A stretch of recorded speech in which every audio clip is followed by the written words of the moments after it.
I read a book a number of years back. I can't exactly recall the title, but it was about a young woman who became a teacher.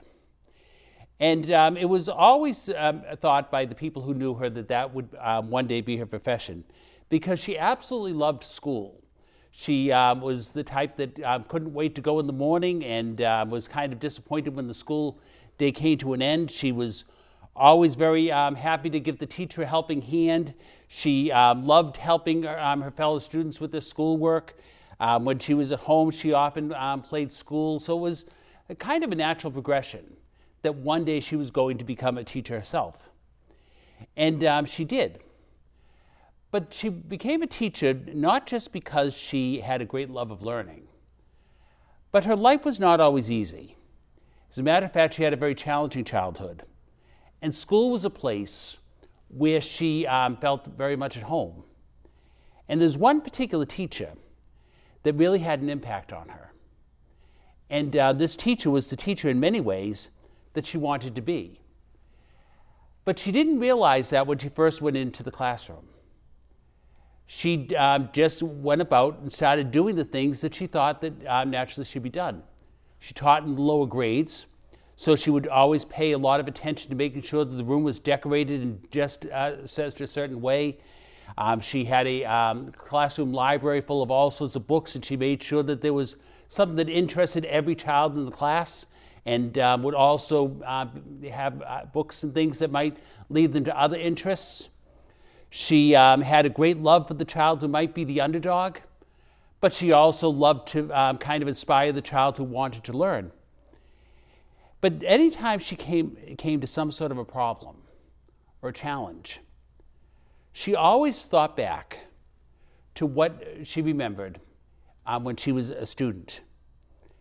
And there was this one teacher, as I mentioned, that had a great impact on her, that she didn't realize, but every time she tried to solve a problem, every time she tried to come up with some kind of creative idea, anytime it had to do with anything involved in her classroom, she always thought back about this teacher.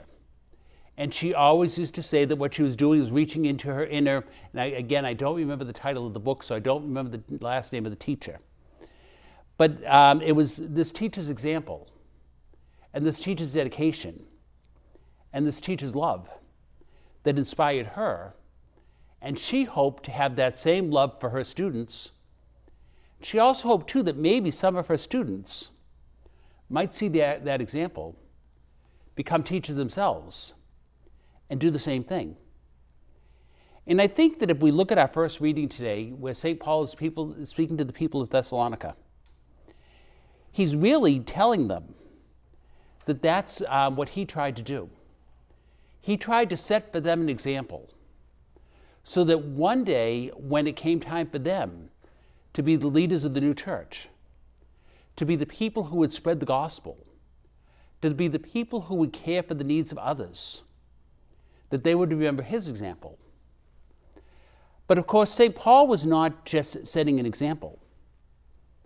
St. Paul was following the example of someone else. St. Paul was following the example of Jesus Christ. Because when St. Paul lived among the people, as he mentions that he did in our first reading today, he remembered Jesus Christ, who also lived among the people. When he preached the gospel, he remembered Jesus Christ, who preached that gospel. When he tried to reach out to others, he remembered Jesus Christ, who did the same thing. He did not know Jesus Christ personally the way that the other apostles did, such as St. Peter or St. John or St. James. But he did know the example that Jesus Christ set and tried to do that in his life and hoped that those he evangelized would do the same. And of course, we're called as well to rely on these examples, first of all, that of Jesus Christ, then people who laid the cornerstones of our faith, such as St. Paul, and the powerful witnesses that we've had to our faith, who've lived this faith so effectively. And in a very real way today, we celebrate the feast of a saint who, likewise, followed that example. kind of, if anything, kind of channeled what Jesus Christ would have done in this situation, what somebody like St. Paul would have done in that situation, and what others who are people of faith did in that situation. That was St. Louis. He was one of the great kings of France in the 13th century.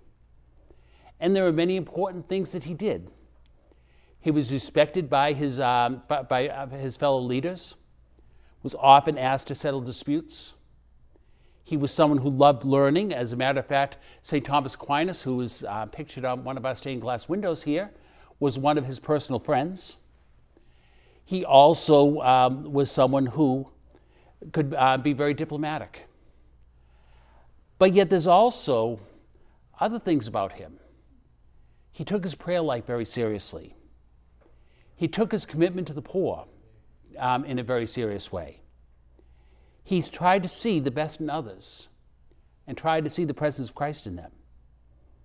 He followed the example of the Gospels as best he could. So I think today we hear from St. Paul the importance of living that example, of being that person of faith. He was reminding the Thessalonians of that, and he remembered that that was something started by Jesus, setting that example for us to follow. And we, 2,000 years later, with witnesses set to St. Paul and so many great figures of our faith, as we strive to follow Jesus Christ, are called to follow that example as well.